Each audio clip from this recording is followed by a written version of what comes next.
بسم اللہ الرحمن الرحیم، ایاک نعبد و ایاک نستعین۔ السلام علیکم، امید کرتی ہوں کہ آپ سب خیریت سے ہوں گے۔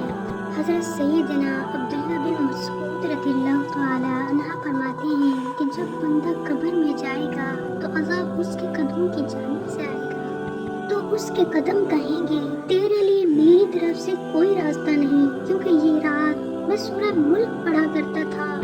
پھر عذاب اس کے سینے یا پیٹ کی طرف سے آئے گا تو وہ کہے گا کہ تمہارے لیے میری جانب سے کوئی راستہ نہیں، کیونکہ یہ رات میں سورہ ملک پڑھا کرتا تھا۔ پھر وہ اس کے سر کی طرف سے آئے گا تو سر کہے گا کہ تمہارے لیے میری طرف سے کوئی راستہ نہیں، کیونکہ یہ رات میں سورہ ملک پڑھا کرتا تھا۔